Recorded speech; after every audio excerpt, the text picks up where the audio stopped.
श्री शिवाय नमस्तुभ्यम। हर हर महादेव।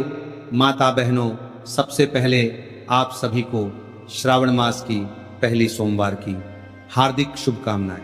आप सभी लोग जानते हैं कि 3 अगस्त 2026 के दिन श्रावण महीने की सबसे पहली सोमवारी तिथि पड़ रही है। तो इस दिन का महत्व बहुत ही ज़्यादा बड़ा हो जाता है। इसीलिए आप लोगों को इस दिन 3 पीले कनेर के फूल वाला उपाय जरूर करना चाहिए।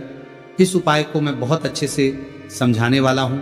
तो माता बहनों, उपाय को आपको कैसे करना है, कब करना है, कहाँ पर करना है और उपाय को करते समय आपको किन किन बातों का ध्यान रखना है, ये सारी जानकारी हम आपको इस वीडियो में देंगे।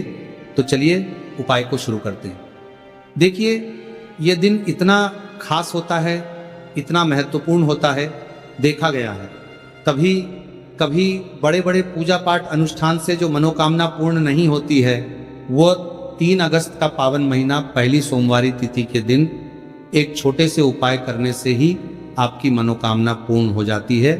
और बहुत सारे लोगों ने इस उपाय को किया भी है और उनको इस उपाय को करने का फल भी जरूर मिला है।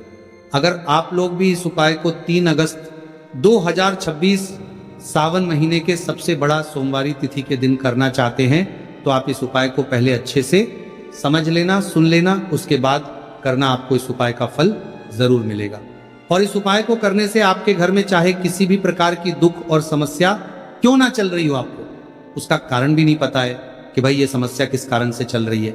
उसका कुछ भी कारण हो सकता है, जैसे पितृदोष हो सकता है या किसी भी तरह का मंगल दोष भी हो सकता है, और भी बहुत तरह के दोष होते हैं, कुछ भी हो सकता है। पर आपको इस उपाय को करने के लिए अपने दोष को पता लगाने की भी जरूरत नहीं है। बस 3 अगस्त सावन फर्स्ट सोमवारी तिथि के दिन इस 3 कनेर के फूल वाला उपाय आप लोगों को जरूर कर लेना है। तो माता बहनों, अब हम समझते हैं इस वाले उपाय को हमें करना किस समय है। तो सबसे पहली बात दोस्तों, हम समझते हैं कि ये 3 कनेर के फूल वाला उपाय करना किसको है। तो देखिए, यहाँ पर सीधी सी बात है कि ये 3 कनेर के फूल वाला जो उपाय है, ये किस लिए किया जा रहा है। ये मनोकामना को पूर्ण करने के लिए किया जा रहा है, या आपके जीवन में जो दुख और परेशानियां हैं उनको दूर करने के लिए किया जा रहा है, या आपका कोई बड़ा काम है जो कि नहीं हो पा रहा है, आप उसके लिए इस उपाय को कर सकते हो। तो सीधी सी बात यह है कि आप अपनी किसी भी प्रकार की मनोकामना के लिए इस वाले उपाय को कर सकते हो। तो ये उपाय वह व्यक्ति कर सकता है जिस व्यक्ति को अपनी किसी भी प्रकार की मनोकामना भगवान शिव जी से पूर्ण करवानी हो। और अगर कोई भी माताएं बहनें जो हैं अपने घर की सुख और शांति के लिए, घर में धन समृद्धि को बढ़ाने के लिए यह वाला उपाय करना चाहती हैं, तो घर की जो बड़ी माताएं बहनें होगी वह इस 3 कनेर के फूल वाले उपाय को विशेष रूप से करें, क्योंकि माताएं बहनें घर की लक्ष्मी होती हैं। और जब घर की लक्ष्मी कोई विशेष उपाय करती है तो उसका फल बहुत ही जल्दी मिल जाता है और बहुत बड़ा होकर मिलता है। अन्यथा इस उपाय को कोई भी व्यक्ति कर सकता है, चाहे वो बड़ा हो, चाहे वो छोटा हो, चाहे वो बच्चा हो। जिस व्यक्ति को ये 3 कनेर के फूल वाला उपाय समझ आ गया, वह व्यक्ति इस 3 कनेर के फूल वाले उपाय को इस सावन की पहली सोमवार के दिन जरूर करे, क्योंकि उसको इस उपाय के फल बहुत ही जल्दी मिल जाएगा। माता बहनों, पहली सोमवारी के दिन भगवान शिव जी और माता पार्वती बहुत आसानी से प्रसन्न हो जाते हैं। तो चलिए अब हम समझते हैं कि इस 3 कनेर के फूल वाले उपाय को आपको करना कैसे है और इस उपाय को करने का जो समय है वह क्या है। तो देखिए, इस सावन पहली सोमवारी तिथि के दिन किए जाने वाले यह 3 कनेर के फूल वाला जो उपाय है, यह मुख्य रूप से सुबह के समय होगा। किस समय होगा? सुबह के समय होगा। आपको कोशिश यही करनी है कि सुबह के समय हम इस 3 कनेर के फूल वाला उपाय को कर लें। पर किसी कारणवश अगर आप सुबह इस उपाय को ना कर पाओ, आपको कहीं काम से जाना हो या किसी और काम की वजह से आप उपाय को ना कर पाओ, तो आपके पास फिर दूसरा मौका रहेगा, जो कि शाम के समय का रहेगा, प्रदोष काल का रहेगा। अब भाई, प्रदोष काल का समय भी एक बहुत ही लोगों के मन में प्रश्न बन जाता है कि भाई ये समय होता कब है, कितने बजे से लेकर कितने बजे ये समय होता है, ताकि हमें उपाय के लिए जो है करने का समय पता लग जाए। तो हम आपको बता दें कि प्रदोष काल का जो एक समय होता है, शाम का समय होता है, शाम के 6, 0 बजे से लेकर शाम के 7 बजे के बीच का, इस समय में आप उपाय को करेंगे तो आपको उस उपाय का जरूर फल मिलेगा। तो शाम के 6 बजे से लेकर शाम के 7 बजे के बीच में आप लोग इस 3 कनेर की फूल वाले उपाय को कर सकते हो। अगर आप लोग 7 या रात 8 बजे तक भी उपाय को करोगे तो भी चल जाएगा, और इससे भी थोड़ा देर हो जाती तो भी आप उपाय को कर सकते हो, क्योंकि 3 अगस्त 2026 सावन पहली सोमवारी तिथि का बहुत शुभ दिन माना गया है, और यह दिन बहुत ही कम आता है पूरे साल भर में। इसलिए जब आपको मौका मिल जाए, जब आप इस उपाय को जरूर कर लेना। कोई भी उपाय हो, आप कभी भी कर सकते हो। सावन मास का पहला दिन, बस कोशिश करना कि समय के थोड़ा अंतर्गत ही कर लो, पर किसी कारणवश अगर ना कर पाओ तो फिर आप थोड़ा देरी से भी कर सकते हो, आपको उपाय का फल जरूर मिलेगा। तो माता बहनों, सावन पहला सोमवार तिथि के दिन जो व्यक्ति इस 3 कनेर के फूल वाला उपाय को शिवलिंग के ऊपर कर लेता है तो उसके जीवन में चल रही तमाम परेशानियों का अंत होता है, और उसकी समस्त मनोकामनाएं महादेव की कृपा से बहुत ही जल्द परिपूर्ण होती हैं। तो चलिए जानते हैं बहुत ही खास उपाय के बारे में, लेकिन उससे पहले एक प्रार्थना है। अगर आप चैनल पर नए हैं तो कृपया चैनल को सब्सक्राइब अवश्य कर लें, और कमेंट बॉक्स में श्री शिवाय नमस्तुभ्यं हर हर महादेव जरूर टाइप कर देना। तो देखिए, ये सावन पहली सोमवारी तिथि हमारे लिए बहुत ही खास है, तो इस दिन कुछ बहुत ही खास उपाय आपको जरूर करना चाहिए। ये उपाय आपके जीवन में सुख समृद्धि की वृद्धि करते हैं। माता लक्ष्मी की कृपा आपके जीवन में होती है। आपका चाहे जितना भी दुर्भाग्य चल रहा हो, मैं कहता हूं कि अगर आप इस सावन सोमवारी तिथि के दिन 3 कनेर के फूल वाला उपाय कर लेते हैं तो आपका सारा दुर्भाग्य महादेव की कृपा से बहुत ही जल्द सौभाग्य में बदल जाएगा। तो चलिए जानते हैं गुरुजी द्वारा बताए गए सबसे पहले उपाय के बारे में। देखिए, इस उपाय के लिए आपको सिर्फ 1 लोटा जल ले लेना है और 3 कनेर के फूल ले लेने हैं। सावन पहली सोमवारी तिथि के दिन किए जाने वाला यह सबसे अचूक और सबसे खास उपाय है, इसलिए आपको 3 कनेर के फूल कहीं से भी ले लेने। 3 कनेर के फूल आप चाहे तो फूलों की दुकान से ले लें, या फिर आपको नहीं मिल पाते हैं तो शिवलिंग के ऊपर जो कनेर के फूल चढ़े हैं उनको उठाकर जल से शुद्ध करके फिर आप उसका भी इस्तेमाल कर सकते हैं। देखिए, आप जो जल लेंगे वो आपको तांबे के पात्र में लेना है और अपने किचन से लेना है। अब सिर्फ ये 2 सामग्री लेकर आपको शिवालय पहुंच जाना है। माता बहनों, इस उपाय को आप सुबह करना चाहे तो सुबह कर लें, और शाम को करना चाहे तो शाम को कर लें। पूरे दिन में किसी भी समय आप इस उपाय को कर सकते हैं। अब देखिए, शिवालय पहुंचने के बाद सबसे पहले आपको एक काम करना है कि आप दक्षिण दिशा में बैठ जाइए और उत्तर दिशा की तरफ अपना फेस कर लीजिए।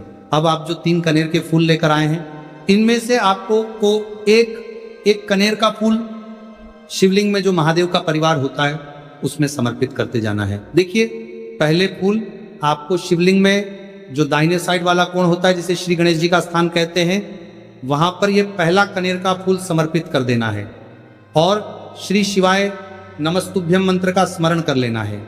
और फिर दूसरा कनेर का फूल आपको श्री कार्तिक की जी वाले स्थान में समर्पित कर देना है, और श्री शिवाय नमस्तुभ्यम मंत्र का स्मरण कर लेना है। फिर तीसरा कनेर का फूल आपको माता अशोक सुंदरी वाले स्थान में समर्पित कर देना है, और श्री शिवाय नमस्तुभ्यम मंत्र का स्मरण करना है। देखिए, जलधारी के बीच वाला जो स्थान होता है वह माता अशोक सुंदर का स्थान कहलाती है, और यहीं पर आपको तीसरा कनेर का फूल समर्पित कर देना है। इसके बाद इस शिवलिंग से 2 फूल आपको और लेना है, क्योंकि हमारे पास मात्र 3 ही फूल थे, ना तो ले लिया। फिर चौथा कनेर का फूल आपको माता पार्वती के हस्त कमल में समर्पित कर देना है। देखिए, शिवपिंडी जिस स्थान पर रखी रहती, यानी शिवलिंग जिस स्थान पर जुड़ा रहता है, उस पूरे गोल गोल वाले स्थान को माता पार्वती का हस्त कमल कहते हैं। और चौथा कनेर का फूल आपको यहीं पर समर्पित करना है, और श्री शिवाय नमस्तुभ्यम मंत्र का स्मरण कर लेना है।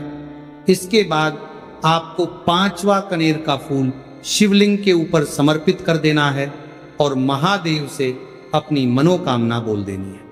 देखिए, यह उपाय उन लोगों को करना है जिनकी कोई विशेष मनोकामना है, जो अभी तक परिपूर्ण ही नहीं हो पा रहे। बहुत सारे उपाय कर चुके हैं, बहुत सारे टोटके कर चुके हैं। तो मैं कह रहा हूं कि ऐसे लोगों को ये विशेष उपाय सावन पहली सोमवारी तिथि के दिन जरूर करना चाहिए। पांचवा, फूल समर्पित करते हुए यानी शिवलिंग के ऊपर रखते हुए आपको अपनी मनोकामना बोल देनी है और ये फूल शिवलिंग के ऊपर समर्पित कर देना है। अगर आप शिव परिवार के बारे में नहीं जानते हैं तो सामने स्क्रीन पर आपको एक पिक्चर दिखाई जा रही है। इसमें पूरा शिव परिवार दिखाया जा रहा है कि कहाँ गणेश जी का स्थान होता है, कहाँ कार्तिकेय जी का स्थान होता है या फिर कहाँ माता अशोक सुंदरी का स्थान होता है। सारे स्थान आपको दिखाई जा रहे हैं। इनमें से जो भी स्थान में अभी आपको फूल समर्पित करते हुए दिखाया गया है उसी स्थान पर आप फूल समर्पित कर दीजिएगा। अब इसके बाद आप जो एक लोटा जल लेकर आए उसको पहले श्री गणेश जी वाले स्थान में थोड़ा सा समर्पित कर दीजिए और श्री शिवाय नमस्तुभ्यम मंत्र का स्मरण कर लीजिए। फिर थोड़ा सा जल आप श्री कार्तिकेय जी वाले स्थान में समर्पित कर दीजिए और श्री शिवाय नमस्तुभ्यम मंत्र का स्मरण कर लीजिए। फिर थोड़ा सा जल आप माता अशोक सुंदरी वाले स्थान में समर्पित कर दीजिए और श्री शिवाय नमस्तुभ्यम मंत्र का स्मरण कर लीजिए। फिर थोड़ा सा जल आप माता पार्वती के हस्त कमल में समर्पित कर दीजिए और श्री शिवाय नमस्तुभ्यम मंत्र का स्मरण कर लीजिए। इसके बाद बचा हुआ पूरा जल आप शिवलिंग के ऊपर लगातार समर्पित करते जाइए तथा शिव महापुराण के मूल मंत्र श्री शिवाय नमस्तुभ्यम का कम से कम 11 बार स्मरण कर लीजिए। शिवलिंग के ऊपर जल समर्पित करते हुए आपको कम से कम 11 बार श्री शिवाय नमस्तुभ्यम मंत्र का स्मरण करना है। जो भी व्यक्ति इस सोमवारी तिथि के दिन इस उपाय को कर लेता है तो उसकी मनोकामना महादेव की कृपा से बहुत ही जल्द परिपूर्ण हो जाती है। तो इस विशेष उपाय को आप जरूर करिएगा। अब जानते हैं दूसरे खास उपाय के बारे में। यह उपाय भी आपके लिए बहुत ही खास होने वाला है तथा आपकी सारी समस्याओं को समाप्त करने वाला है। देखिए, इस उपाय के लिए आपको सबसे पहले एक लोटा जल ले लेना है। तांबे के पात्र में आपको अपने किचन से जल ले लेना है। इसी के साथ आपको ले लेना है 11 चावल का दाना। चावल का दाना कहीं से टूटा हुआ नहीं होना चाहिए, खंडित नहीं होना चाहिए। फिर इसी के साथ आपको ले लेना है एक सफेद रंग का फूल। यह सफेद रंग का फूल महादेव को अत्यधिक प्रिय होता है और यही आपके सारे कार्यों को सफल करेगा, आपके सारे मनोरथ को पूरा करेगा। इसीलिए आपको एक सफेद रंग का फूल ले लेना है और सबसे आखिर में आपको ले लेना है 3 बेलपत्र। अब ये सारी सामग्री लेकर आपको पहुंच जाना है शिवालय। देखिए, इस उपाय को भी अगर आप शाम को करें तो आपके लिए बहुत ही विशेष होगा, क्योंकि शाम को प्रदोष काल के समय साक्षात महादेव शिवलिंग में वास करते हैं। तो अगर आप शाम को प्रदोष काल के समय में करेंगे तो आपके लिए सर्वोत्तम होगा। लेकिन बहुत से ऐसे शिवालय होते हैं जिनमें शाम के समय में जल समर्पित नहीं करने दिया जाता है। तो ऐसी स्थिति में फिर आप पूरे दिन में किसी भी समय कर सकते हैं। अब देखिए, शिवालय पहुंचने के बाद आपको ये सामग्री एक एक करके शिवलिंग के ऊपर समर्पित करते जाना है। सबसे पहले आप 11 चावल का दाना शिवलिंग के ऊपर समर्पित करिए। श्री शिवाय नमस्तुभ्यम मंत्र का स्मरण करिए। फिर आप जो एक सफेद रंग का फूल लेकर आए हैं उसको शिवलिंग के ऊपर समर्पित करिए और श्री शिवाय नमस्तुभ्यम मंत्र का स्मरण करिए। फिर इसके बाद आप जो 3 बेलपत्र लेकर आए हैं उसको भी शिवलिंग के ऊपर समर्पित कर दीजिए और श्री शिवाय नमस्तुभ्यम मंत्र का स्मरण करते हुए आपके जीवन का जो भी कार्य बन नहीं रहा है, आप अपना कोई कार्य सफल करना चाहते हैं।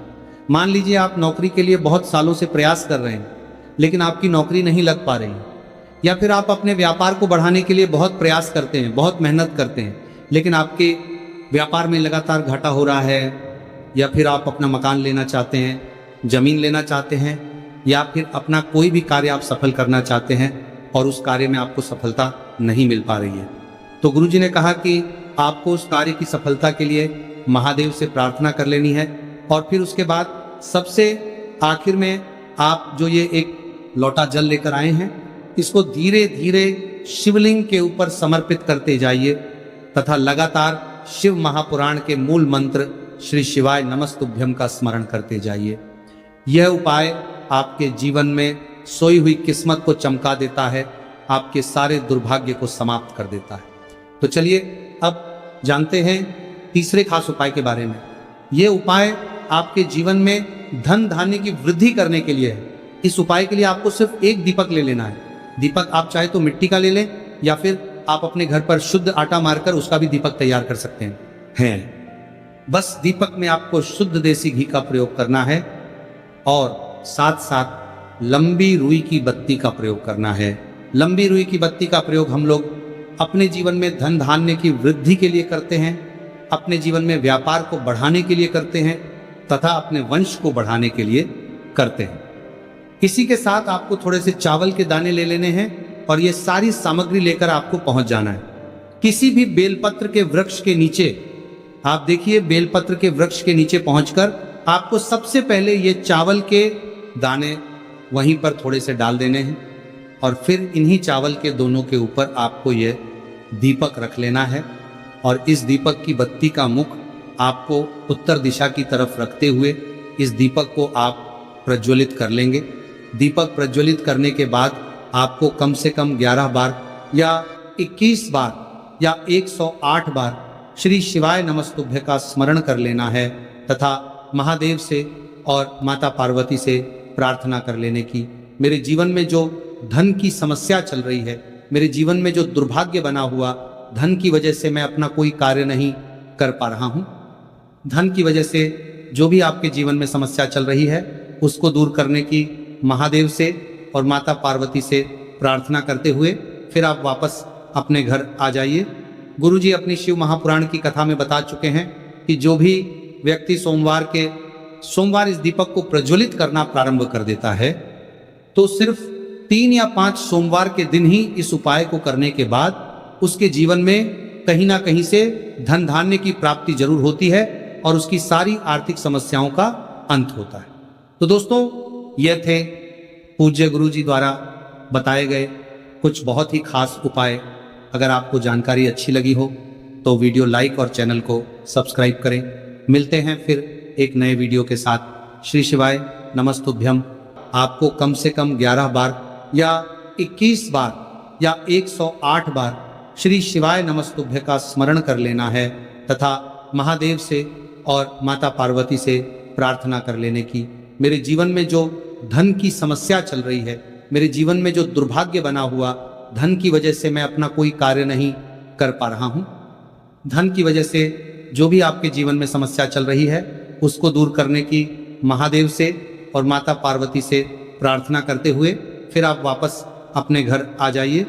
गुरुजी अपनी शिव महापुराण की कथा में बता चुके हैं कि जो भी व्यक्ति सोमवार इस दीपक को प्रज्वलित करना प्रारंभ कर देता है तो सिर्फ 3 या 5 सोमवार के दिन ही इस उपाय को करने के बाद उसके जीवन में कहीं ना कहीं से धन धान्य की प्राप्ति जरूर होती है और उसकी सारी आर्थिक समस्याओं का अंत होता है।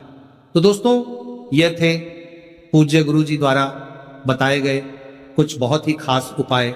अगर आपको जानकारी अच्छी लगी हो तो वीडियो लाइक और चैनल को सब्सक्राइब करें। मिलते हैं फिर एक नए वीडियो के